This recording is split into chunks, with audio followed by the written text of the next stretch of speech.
Power 108.9 on social media. Can I find you? Instagram. At Power 108.9. And Facebook. At Power 108.9. It's the exact same thing. It's at Power 108.9. Okay. Power 108.9. A station for the people. The opinions and views expressed by this program are those of the program host, and guest, and do not necessarily reflect the views of Power 108.9 and its officials. We hope you enjoy.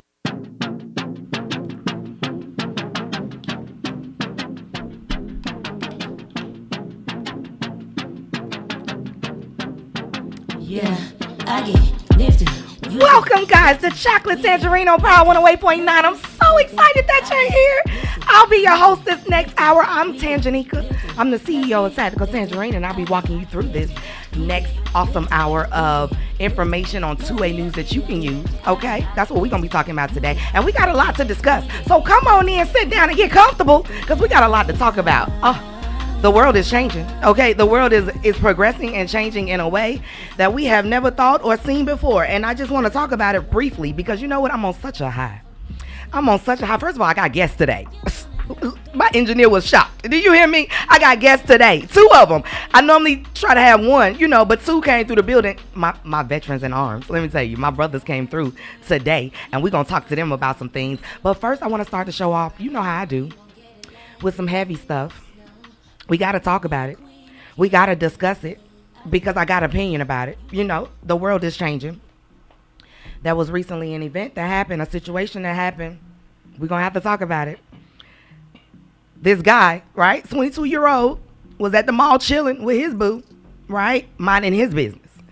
And another guy comes in. This is happening in Indiana, right? If you've been under a rock, you have absolutely no idea what's going on. I'm gonna bring you up to speed, okay? And it's gonna be quick because I ain't got time to talk about this. All right. So there was another attempted mass shooting. A mass shooting is considered anything over 4 deaths. So this is considered a mass shooting. So this happened in a mall, Greenwood, Indiana. Gentleman comes in and he has an AR-15. He actually has a Sig Sauer M400. It's actually a nice weapon. It's very nice. I like it. I enjoy shooting it. But that's not the point, and we're not condoning this behavior, okay? Because I have never shot up a mall before. All right? So we're not condoning this behavior. But I just want you guys to know I do like that firearm. The point I'm trying to make is we're moving right along. Okay, so this is what happened. Guy comes in the food court, okay, with this weapon of choice. And he begins to open fire, right? This happens at 4:55 p.m. By 4:56 p.m., his ass was dead. You know why? Because someone else in there had an equal opportunity waiting on him, okay? The gun is the great equalizer. And from 40 yards away, this 22-year-old, Elijah Dickin, put 8 rounds in him. He shot 10, put 8 rounds in him. Bodied him. Bet his ass won't shoot nothing else up. Bet his ass ain't gonna walk out going to jail this time. Salute to this young man, 22 years old. Let me tell you what has happened since said incident. We gotta talk about it. Let's discuss it. Cause it's not the news that we thought was gonna happen. We thought this man was gonna be celebrated. Fucking parade. Victory should have been his, right? Nope. He's been condemned in the media for having a lawful concealed carry weapon on him, right, in a mall. So they're saying that he wasn't supposed to have the firearm in the mall. What? Right? First of all, that's not even true. It'd be the ignorance for me. Like you just run out there with information and you don't really know what you're talking about, right? It's not illegal to have a firearm in the mall. It's illegal to have a firearm in the mall if they ask you to leave and you don't do it. Then that's trespassing. No one asked him to leave. No one knew he had a firearm on him. This man not only saved lives, because we don't know how many lives would have been taken had this mass murderer been able to continue out his negative evil deeds, right? He saved lives and he eliminated the threat to the highest extent. Don't I talk about this all the time? And yet this man is not being celebrated in the news. And this, ladies and gentlemen, is why I'm not going to be damn fucking hero for none of y'all. Do you hear me? My gun is for me and mine. My gun is for me and mine. I'm going to run, first of all. Say what you want about me. I don't give a damn. I'm going to run. And if I can't run and I have to eliminate the threat, others will benefit, but it ain't got nothing to do with you. It's just because I want to go home that day. That's literally it. I want to be very clear about that, because the news will still, you'll be in the right. You'll be in the right. Hoes saving lives plural, right? And still be condemned about your right to this constitutional right and this God-given right. So you know what? I'll never be the hero. Don't ask me to. Don't ask me. You know when that's happened? So that happened. 22 years old. Life forever changed. But that happened to him. You know what else happened? Just briefly, I want to talk about this. I don't want you to think I'm gonna be the hero, and I don't want you to think I'm gonna be the ride or die chick either. I want you to know that. Let me tell you something happened too. Let me tell you something else that didn't happen. El Chapo's wife got arrested. Did you hear it? Did you hear it? Did you hear it? El Chapo's wife. Sis, do you hear me? Sis then got arrested and then got 3 years in jail. 3 years. For why? For why, you say?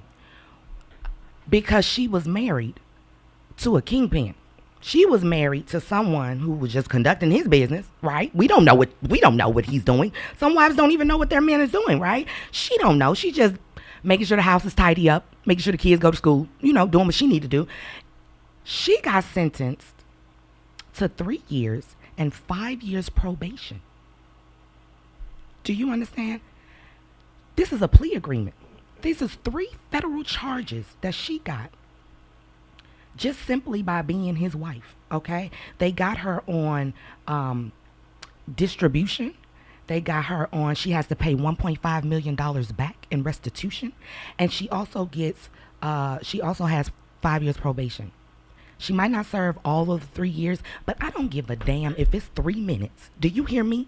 Don't lock me up. I got locked up in a store the other day because this thief was like trying to rob the store and they locked the doors. I almost lost it. I almost knocked all that shit over. Do you hear me? Don't lock me up nowhere. Don't lock me in nothing. So I'm not doing it. Don't ask me. Don't ask me. Okay? I just want to be very clear about this. 3 years? 3 years. She's and mind you, she's young, right? He's 64. She's 32, right? And you just got your whole life ahead of you. So 3 years is nothing. Like, it's like a blip in your lifetime. But that's not the point. That's not the point. What if El Chapo did something to somebody's wife or somebody's husband in there and they wife locked up too? You think she's safe? What if she's in jeopardy right now? Because just guilty by association? I think not. All my men tighten up. Do you hear me? All of them got to tighten up, because I promise you I ain't going down for nobody. I ain't no snitch, but I ain't going down for nobody. Do you hear me? Okay, so let me tell you, I had to tell y'all that information. Had to run that by you real quick, okay? Because that's happened. All of those things happen, and I want to know what you think, right? Shouldn't you be considered the hero if you save lives? But this country is so crazy right now that is not the case. So would you do it? Would you be Elijah in that situation? Let me know in the comments below. I really want to know your take on this. Okay, so, and we're moving right the hell along. Do you hear me? Right the hell along. Let me tell you something. I got my brothers in the building, okay? And I feel so good about this. Let me tell you, I called them at the ass crack of dawn last night and this morning. I was like, listen, I need your help. Point blank period, I need your help. I need you to come into the show today. And whole time it's hella traffic. Okay, it's a lot going on where we are right now, and they still came through for me. So, ladies and gentlemen, I would like to introduce to you my brothers in arms. Okay, first of all, we got up Jason Smith. Okay, Jason, Air Force veteran. We not gonna hold it against him. No worries at all. We still love him. We still love you, Jason. Okay, in spite of. No, he's the smartest person I know. He's one of the smartest people I know. So, Jason, how you doing today? I'm doing good. Thank you so much for having me on. Of course. And then to my right, listen.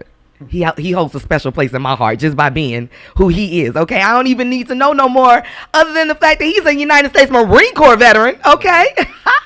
Glenn, how you doing today, Glenn? I'm doing well, Chance. How are you doing? You know what? I'm alive. I got a smile on my face. I got some shit off my chest. I'm good today, okay? I'm real good today. That's what we supposed to do. That's exactly what we supposed to do. So listen, we're going to dive right into it, right? We're going to get right into it because we just came off of, we're celebrating an amazing high from an event that we had yesterday, spearheaded by Jason. Jason, talk to me about the event that we did yesterday. It's called Sisters for Self-Protection, and I couldn't be more prouder to be a part of it. Yes. So let's talk about it, Jason. How did that go for you yesterday? For real, and thank you so much, Tangie, because you were a highlight of the entire event. The energy you brought wouldn't have been possible without anybody like you. So appreciate you. Again, I'm Jason Smith, founder of Sales Synergistics, and I've been working with small businesses for a long time, helping out with just sales strategy, coaching, and curriculum development. And I got pulled into the Atlanta Black Chambers Veteran Entrepreneur Group, and with this climate of violence, all that shit you were just talking about, we didn't want to have another, brunch or panel discussion about it. We got 3 black veteran entrepreneurs together who had knowledge and expertise around helping women protect themselves. So Tangie, as you all know, Miss Tactical Tangerine That's me. Marine came in and brought some weapons familiarization. Like a lot of the stuff you've been doing is with, expert shooters getting out and knocking down targets. But this is for people who never held a gun. I don't know. I'm scared. I don't know. Let's get a room full of sisters together, right?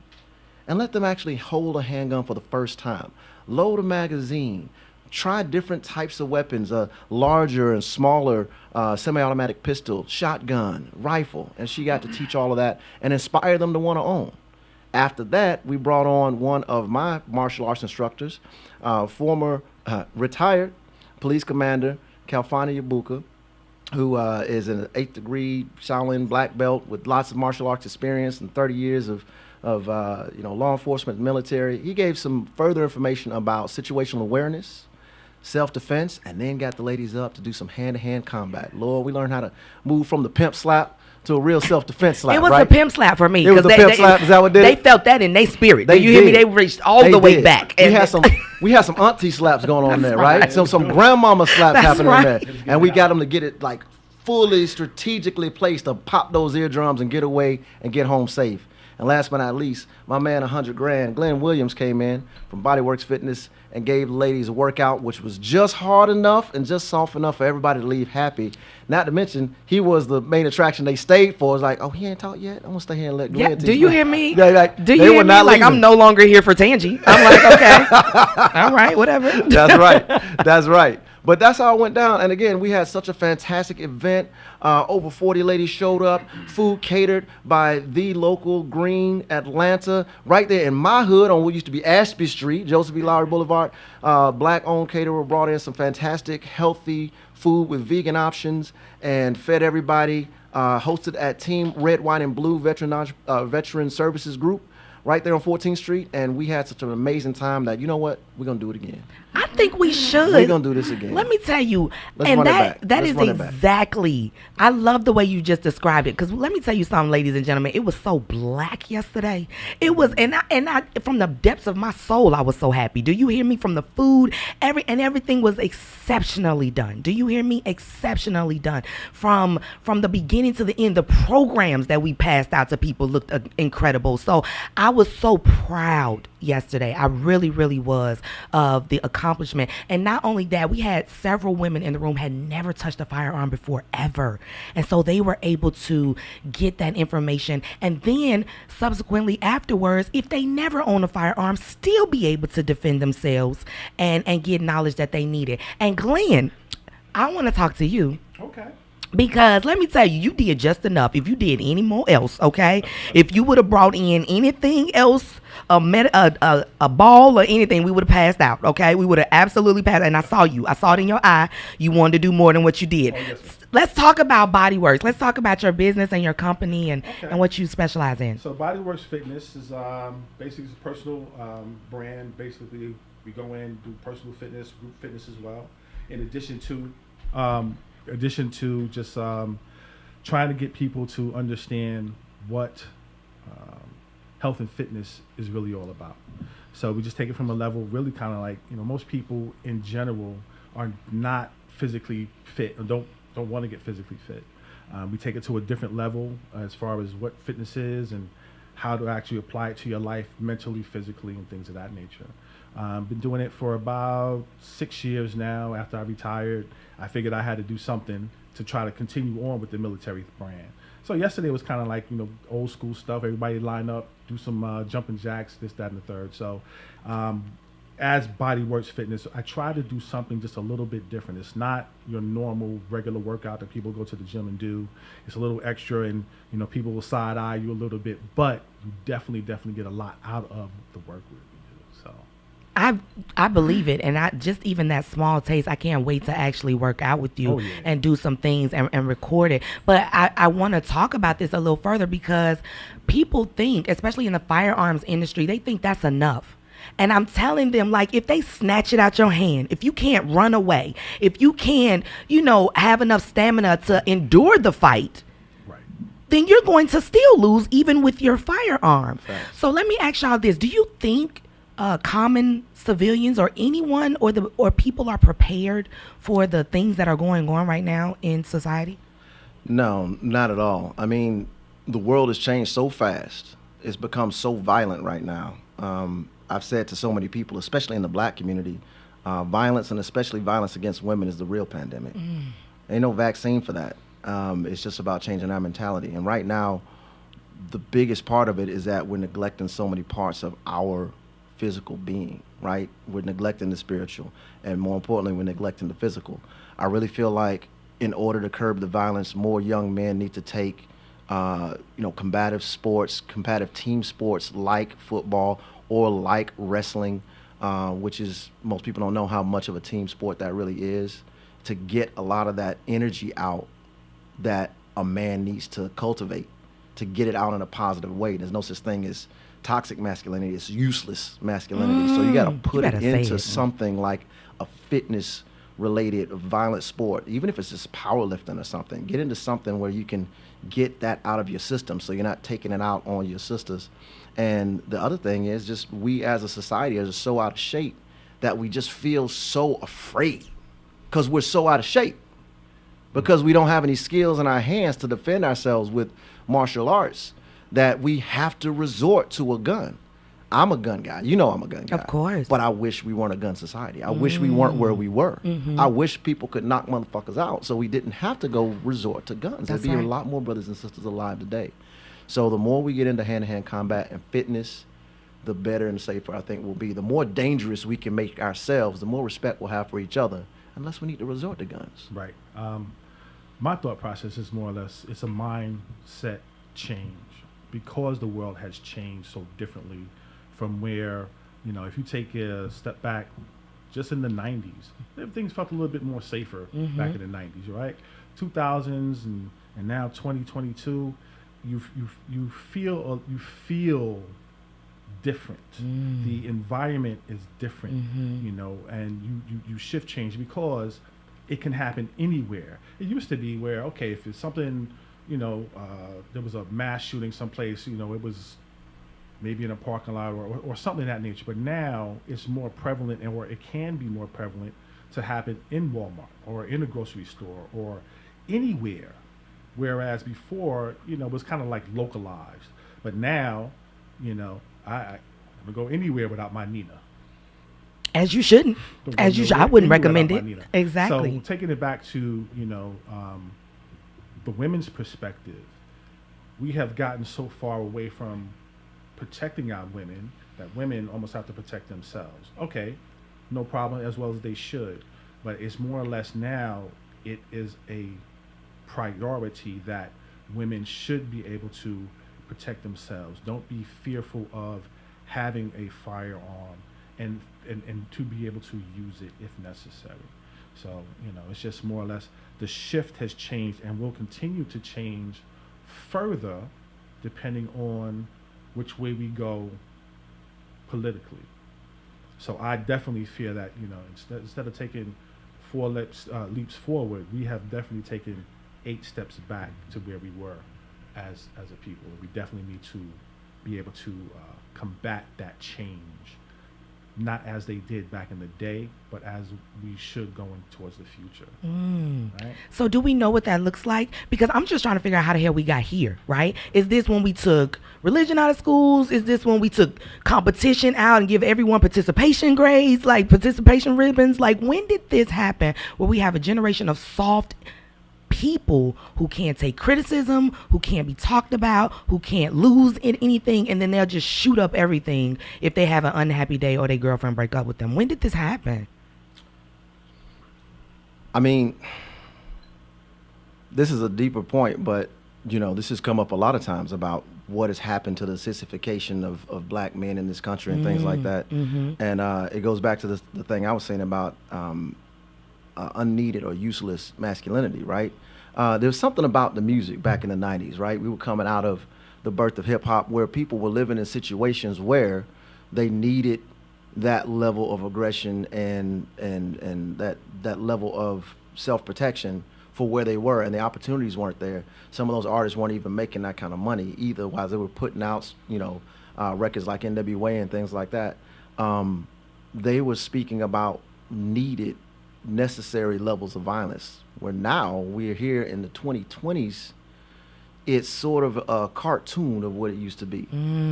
I feel like these young boys are hearing these messages and hearing this ethos of this thug mentality that Tupac was living from his experience, and they're creating it. They're generating it. So it feels like an artificial, exaggerated version of what we used to be. Not to mention, there's 1,000% more opportunities than when my daddy was growing up. There's no need to have to be where you are. I know there's a lot of people that can't. I'm not sitting here. I'm not one of these up by the bootstraps kind of guy. Yeah. But there's too many people out there speaking on it. Like, brother, if you can buy, a kilo, get yourself a freaking popsicle stand and get a business. Like, get out of there. Jay-Z's trying to tell you, like, this is how you buy the block up. Yeah. Doing all this cartoon shit you've been seeing in the music does not mean you have to go out there and live it. So go do something different. I think all of those things are a big part of it. And this is not of us. Like, back on the continent, we didn't have this kind of violence among ourselves. It was much more noble and honorable. Something about being here in this soft place, all the easiness has made it just more prone to sissify people and make them a little weaker, because you don't have to work hard no more. I believe that. And I remember I said this a few weeks ago. I was like, in Western times, even then, like when everyone had a gun society is a polite society. That's an actual quote, because if you know you got it and I know I got it, then may the best person who got it wins, That's kind of like how it works. And so I truly feel like we've come to a place where everyone is hypersensitive. They want to be offended about something. Like, they want to be able to say, well, this person said this about me, and this person said, whole time all you got to do is not fuck with the person. Don't support the person. Don't be around the person. Don't watch the person's show. It is very simple what you can do, but what you choose to do in response to that has overwhelming effects for everyone. And I think that's indication of the times that we're headed in. So Glenn, you were just talking about, of going toward the future. And I want to ask you both this. When you look at because I've been out since 2011, and I'm not sure when y'all got out of the military, but it literally is not the Corps that I know. It's not the force that my dad knows.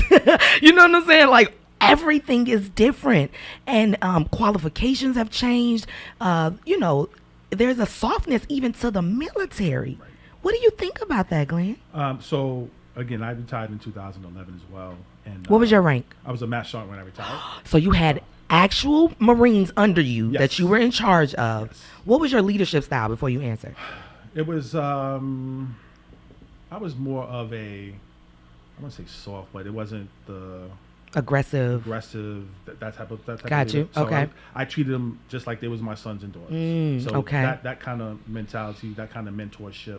So more of a mentor at that particular grade, at that particular rank, than anything else, because you had meetings and things of that nature, and that sucked. But dealing with the troops was really where I wanted to be, and it was more or less leadership at that point, right? Kind of like I do my sons now. Of course. To the point of how did we get here? And I'll come back to the military thing, but how did we get here?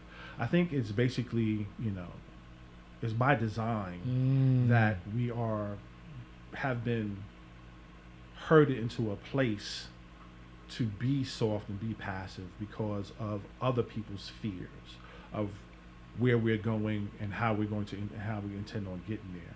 So black people are the ones who actually, in my opinion, can be the most manipulated because of our situations. If you look in the 50s, 60s, all the way from Reconstruction, when they decided that, okay, you're getting just a little bit too ahead of yourself, till now, those things have been manipulated, whether it's drugs, whether it's the prisons, things and that, so forth and so on. And then people ask, well, why as a people you can't be better than you are? Well, leave us alone. Leave us alone, and we will be. That's all Right? I ask. Leave us alone, and we will be.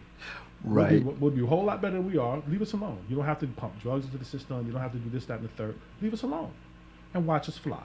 Right. So, going back to the military aspect, I knew it was time for me to go when we were in a meeting, and the sergeant major goes, well, this was at the time when Don't Ask, Don't Tell came and was being prevalent. So I'm that guy that's in the meeting, raise my hands, and well, what if this happens?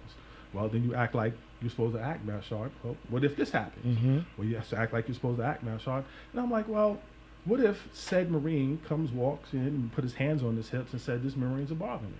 Like, what am I supposed to do with that? How am I supposed to react with that?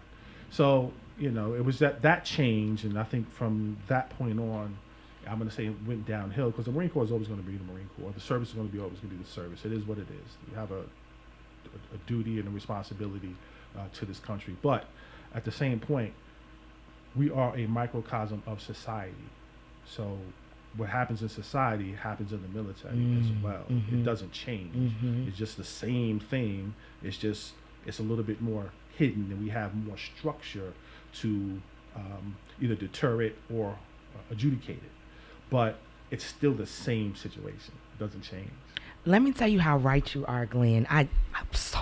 Let me tell you what I love about veterans, right? Number one, we get dark humor like no one else, right? I love us. I swear to God, we're never offended by anything. Number two, we really have open conversations, because we dare you say something. We dare you say something back. What you gonna do? Who asked you gonna whoop? So Glenn, when Glenn just brought up Don't Ask, Don't Tell, I remember vividly when that happened, because I had a friend in the Marine Corps who was gay at the time, right? And I respected Don't Ask, Don't Tell, because it's nobody's business. If I ain't gonna ask you and you ain't gonna goddamn tell me, right? We all gonna show up in the same uniform. We're gonna do what needs to be done, and we're gonna go home that day. Okay, so he takes me into the chaplain, and he has an intimate conversation with me and tells me some things about some things that happened to him in the military and all that stuff. And it was a very eye-opening experience, because we all knew, but we didn't talk about it, right? It was one of those things. So the minute they repealed that, I was like, what is it my business that you are, whoever you are, outside of this uniform, right? How is this even a conversation? This is a distraction, and this is going to get people killed on the battlefield. As a person that's been to Iraq twice, right, and been to actual war, this is not a relevant conversation to me, and I felt that was ridiculous to even have. And now we bring in all types of everyone else in, right, and we allowing everyone to do everything, and I'm like, okay. But then you have situations even recently, and this is how crazy our society is. You have a trans woman in a jail with all women and got 2 women pregnant. Yeah, I saw that too. He still has a penis. Whatever the fuck. You know what I'm saying at this point? So what I'm saying is, this is insanity. This is what I'm calling insanity, and I'm trying to figure out how far it's going to get. And I'm terrified at the thought of that question. So I always refer to it, and I don't know why it always was relevant to me, is the show Handmaid's Tale. So I keep hearing about that. I still haven't watched it yet. You have to watch it. I keep hearing about that. See how what we're doing right now, how we're living right now, is playing out. The young woman wrote that book in 1985. Wow. And here we are in 2022, and if you are able to get the blinders off your eyes and see, you can see how the Marjorie Greens and all these people are really, the political party are tailoring things to be in the minority's perspective. Not the majority, but the minority's perspective is winning, and it's not individuals who are, voting. It's not my constituents, it's you. You are voting for your constituents. Your constituents are not voting for you, because if that was the case, everybody wouldn't want to do it. Yep. But as you progress and you look and watch the show, some of it may be far-fetched, but some of it may be not. Some of it may be relevant to what's going on today. So as you look and you watch the show and you watch how we move in our political process, you're like, this is going really, really weird. Mm-hmm. Because once you make it, stamp it legal, it's legal. It's done. It's done. Yep. You know, we can get on the abortion thing as well. Like, you've taken women's rights, give them to the states, and who knows who's running the states? Mm-hmm. It could be somebody who don't like women. So therefore, everybody's having so we can go there. But you are pushing somebody else's agenda on a full society. And then as we can progress and go along, you know, you really need to watch the show. So we are 2A people, but the other 2A people who don't look like us are the soldiers in that movie, right? It plays out as the flags are riding and the trucks are driving down the Texas road, you know, moving the bus around. So as you watch the show, you see today unfolding. So you ask what the future is. If you look at the show, if that's the future, We're fucked. we're fucked. Jeez. Cube said the other day, he said, you know, on his little, I think it's a podcast, a little interview, and I'll shut up. He said he sees no way out of this. Wow. He said, I don't see no way out of this, right? And unfortunately, it's good. I'm not going to say that. He said he sees no way out of this. I could cry and I got goosebumps right now. That is so heavy, and I believe him. Yeah. And for me, at least, like, I thought through, like, why is this kind of stuff happening? And if we really look at it, it's about the way power structures are set up. You need polarity, you need conflict, you need differences between groups of people to make things move. You need haves and have-nots, so people want to spend money and things like that.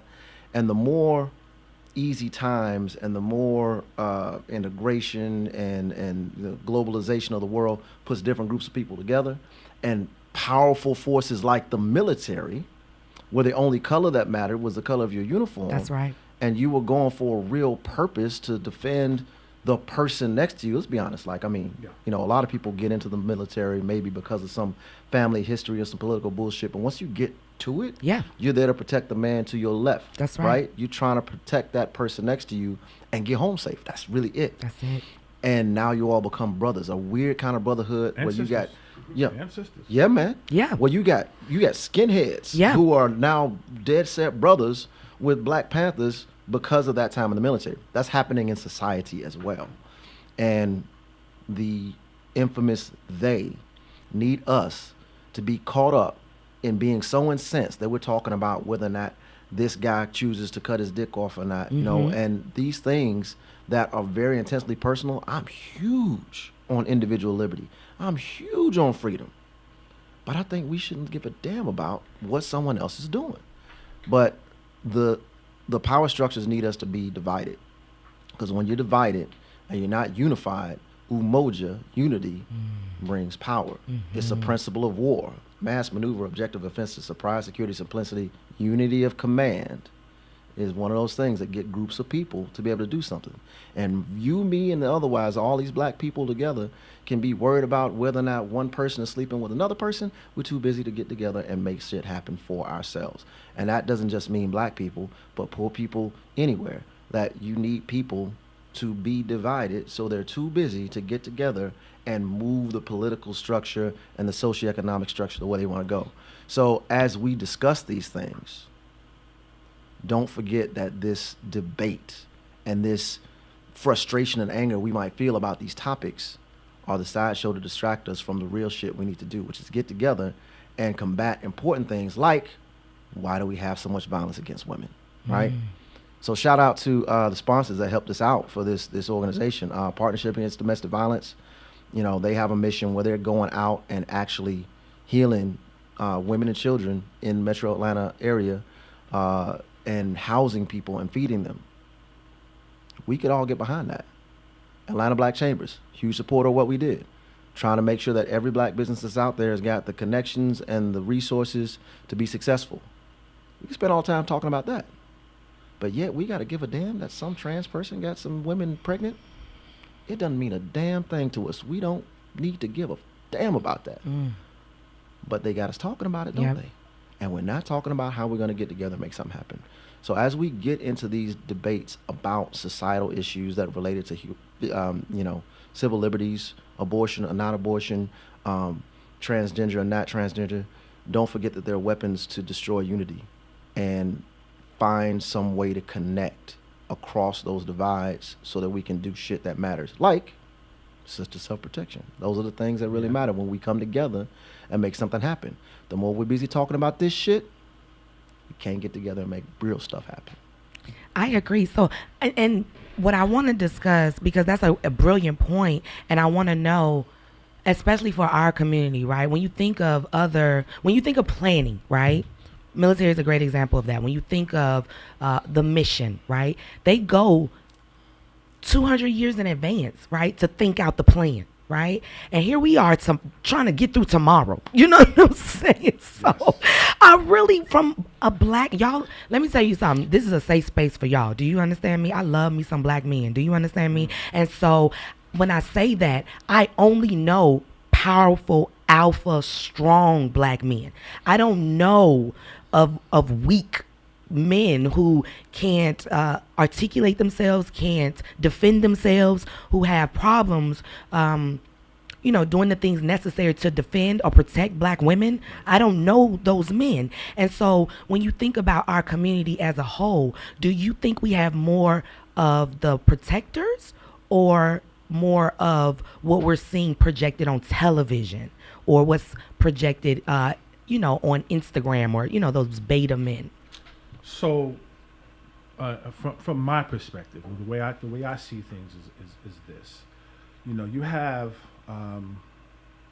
those power structures that Jason talked about that move and manipulate. Talk about 100-year, 200 years plans, right? Now, those plans are in place to actually weaken us or have weakened us, right? Down the road, what do we look like? Men wearing dresses, and so forth and so on. So, there's no more Malcolm, there's no more Martin, although leadership, those type of leaders to be out in front to say, okay, I'm not going to be here. Mm-hmm. Somebody's going to take me up out of here. Mm-hmm. So we don't have that unified command, unified structure, that one person that's trying to move us forward. So we have a platform, and Instagram and things like that, there's a platform for people to speak to those issues and to try to bring people together. I know a few alpha males that actually know how to that are doing that and doing that in various spaces, having those plans, working with kids and so forth and so on. So we have to be able to find that structure, that person or that entity to try to move us forward as they did in the 60s, to rally around someone to say, okay, hey, we have power. We have a lot of power. We have financial power. We move that needle financially. No one buys anything. No one buys anything. Nothing. Since everybody wants to follow this, no one buys anything today. Nobody rides the bus. Nobody does anything. We'll figure out a way to make those things happen let's stay local right now. And then as things progress, we move it out. That's just my 100-year process or 50-year process to try to move us forward. I won't be here. Mm-hmm. I won't be here. But those plans and those seeds have to be laid for us to be better going down the road, because if we're not, like Hugh said, I don't see a way out of this. I don't see a way out of this. There's no future. When I think about how Ice Cube wanted to have a conversation, mm-hmm. The last time we saw him, he just wanted to have a conversation mm-hmm. with both sides and see what they were willing to offer us. Mm-hmm. Because we're the ones that have come out in droves and vote for whoever. We're gonna make mm-hmm. and break the election, right? So what do you want? Like mm-hmm. what are we gonna get for coming out in droves to bring you this victory, allegedly, right? Amen. And he was shamed. Amen. Right. He was basically shamed into silence, right? By us. It seemed like it was by us. And so when you say thinking of the 100-year plan and how I personally feel like we just don't have economic leverage. I know we got finances. I know we got money. We'll find money to spend on anything, right? We're obviously consumers, but we don't aggregate those funds in a powerful fist that will blow the competition away or blow people away who disrespect us in a way that they won't ever do it again. And that's what I feel like our problems stem from. Like, we can have all the money in the world, but are we going to collectively use it? Do we have the fortitude that our leaders had in the 60s? Do we have the patience? Do we have the discipline? Do we have the just the simple skills needed to say, okay, I'm not going to shop at this store today, just this one day? Like, do we have that in us, Jason? Man, I've been screaming about a national blackout for so long, because it goes back to that point I made about unity. The more they can keep us divided, where woke black folk don't want to talk to conservative black folk, where gun owners don't want to talk to, gun advocates don't want to talk to people who are against guns, right? The more they keep us divided, the less chance we have of a national blackout. I mean, imagine a week of us just not spending nothing. Not spending a dime. Do you realize the cannon shot that would be across the bow? I feel like the world would stop, and I would be here for it. I would be here for it. Stop. Yeah, it would. A national blackout. Something like that is so simple, but we can't get behind it because of, again, the disunity. The fact that so many people are against each other for stuff that doesn't matter. So it goes back to the original question you asked about alpha males and the inner strength that we have. The strength of the individual is supposed to be an American ideal. The strength of that rugged individualism is supposed to be something that's important, but right now we're caught up in what the mob thinks of us. We're caught up against what social media says. How could you silence Ice Cube into not speaking on what he wants, when the power of the mob mentality and this social media machine and the opinion of people who don't matter suddenly is more powerful than your individual strength? So going back to the thing about alpha males, alpha male, this thing that's come out, this theme of alpha male and what an alpha male looks like and what they do. It's funny enough, the strongest people don't actually project that way. They don't. Right.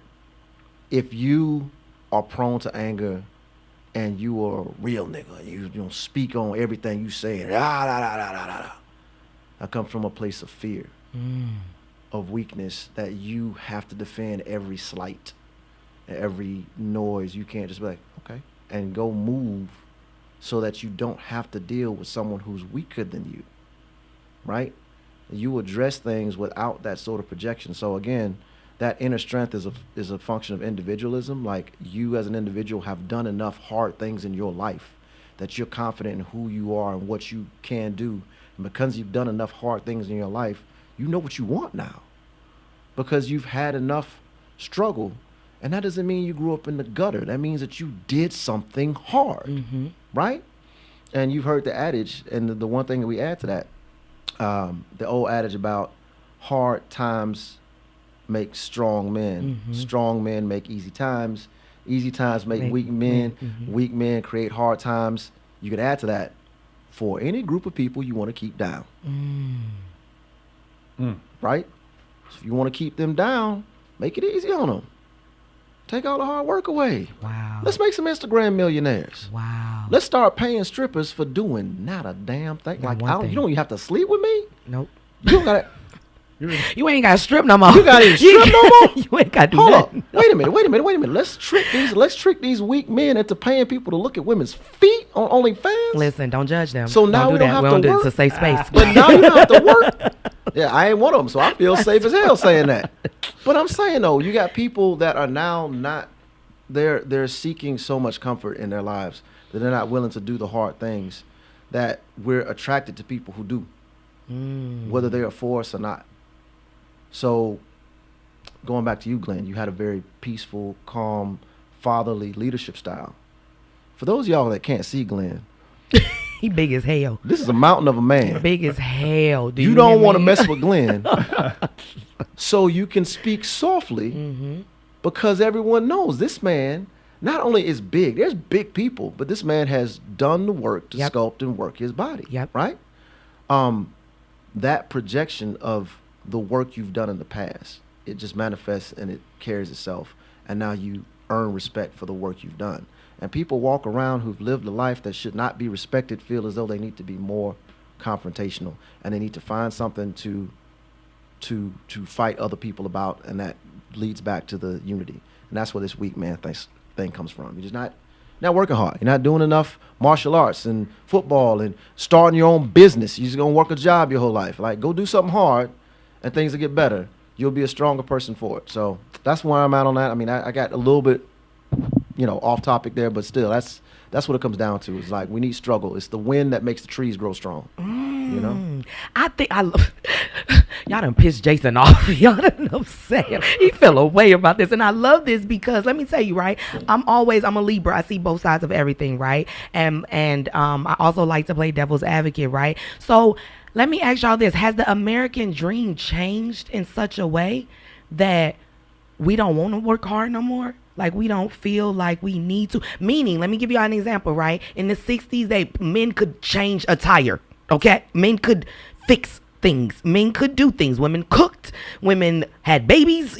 Things were identified in such a structured way, right? You bought the house. You had the white picket fence, allegedly. You had the black picket fence. Black picket fence. I'm here for the black picket fence, right? But number one, has that always been our reality as a black community, right? And then number two, has the goal line moved so much that we just rather get it easier now than working hard, because we're not gonna be at a job 60 years no more. We're not gonna get that retirement Rolex watch.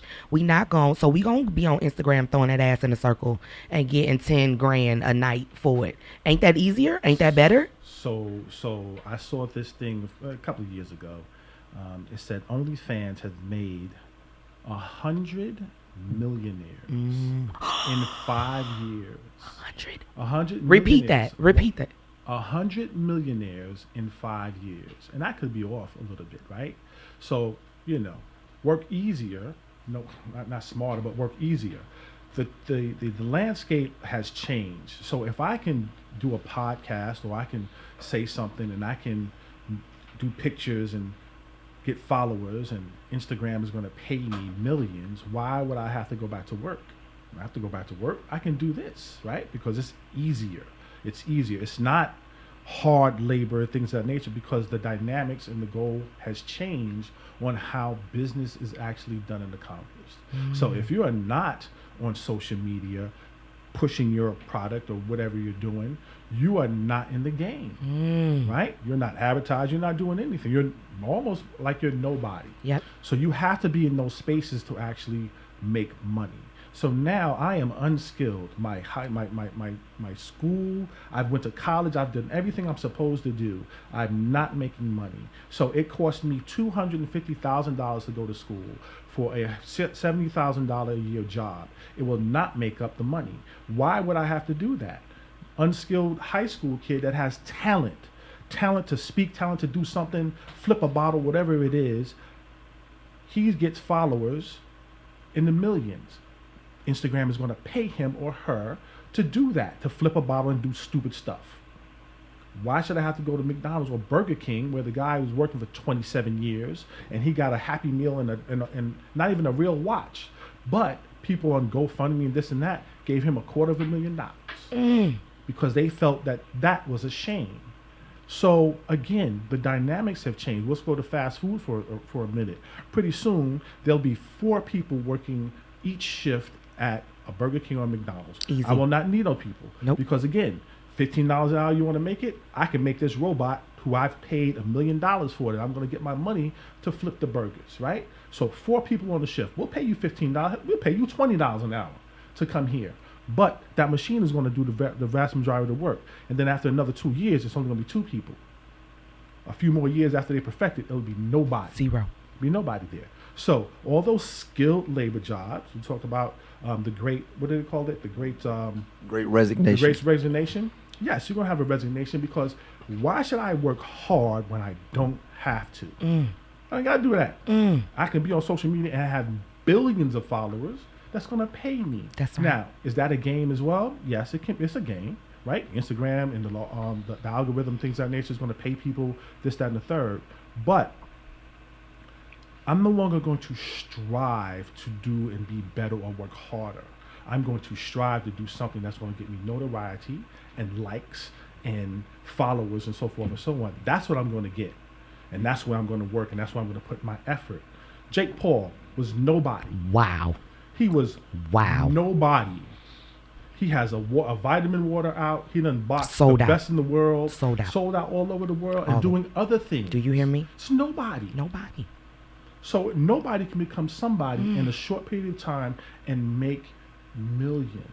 This is the shift that we really have to understand that's going. I always said when I stop entertaining you, whether it be basketball, football, or something like that nature, singing, dancing, whatever, what I'm going to do with you. I don't need you anymore. So what happens to you then? Where do we go from that point? So now, what do I have to do in order not to be one of them people that's going to disappear? I have to be able to figure out to do something to be successful out here. Let me tell you how right you are. I literally was watching this earlier today. I promise you, and I had to screenshot it. That's literally how crazy it was. It was earlier today, and it says in 8 years, majority of the jobs, fast food, mechanic, admin assistant, all of these things will be gone, and it'll affect black men the most. It literally said this. Jason, one of your big passions is people starting businesses. What does that look like in our community for them to actually be relevant in 8 years? Bottom line, going back to what Glenn was saying, there's so many ways to make money right now, and you'd be a fool not to participate in that ecosystem. So do something that is going to make you some money for you, that's not dependent on someone else, because that's the way that we build long-term wealth for our families. You can't give your job back to someone else. So yeah, go flip that bottle. Go, hey man, I mean, throw that ass in a circle. It's funny because I've do seen the that. flipping of the You know what I'm bottle, saying? and I know exactly what you're talking Hey man, about. 8-year-old boy started opening his Christmas presents and became a millionaire opening presents, unboxing toys. So you know that is there. Good job. You know that is there. So do something. Do something that you know is gonna make some money for you, because no one gets paid for flipping the bottle. They get paid for the hard work of making that walk, of doing it every day, being consistent. Can you have the discipline to turn your talent into a business? And if you'll apply that little discipline that your granddaddy had, then you can make money in that economy. But just remember, if it's only tied, as Glenn was saying, to your entertainment, you're constantly trying to please the crowd. So seek something greater. Seek something more stable and get into something that these others above our economic structure are participated in, whether it's real estate, whether it's investments, or investing in real tangible assets, so that you can grow out of being the center of attention to just be a clown for people. You don't have to do that for the rest of your life. And more power to everybody that's doing whatever you do. I'm trying to get myself out there too. I need to learn from you. But yeah, expand out. Start out with whatever you can do, no matter what it is, and expand. I love it. Oh my goodness. One time for the one time, Glenn, tell them where they can find you at. Find me on Instagram at Bodyworks Fitness. That's BODY_WERXX Fitness. Instagram. Jason, where you at, Jason? Hit me on my website, www.salessynergistics.com. That's sales, SYNERGISTICS.com. Oh my God, and I love it, guys. Didn't I tell you I had a powerful show for you guys today? I told you. So I'm going to leave you with Tangie's thoughts. Let me tell you something. I want you to be loyal to those who are loyal to you. Be honest with those who are honest with you, okay? And know I want the best for you. Whatever you think the best for you is, I want that for you. And remember, it's not conceited to brag about your capabilities. And with that being said, my name is Tangerine. I'm the United States Marine Corps veteran. Okay, I did 2 tours in Iraq. I'm an international best-selling author. And I may not be nothing to you, but I'm the shit where I'm from, okay? And with that being said, I love you so much, and I'll see you back here next time on Chocolate Tangerine on Power 108.9. Get lifted, we get lifted. Let's get lifted. I get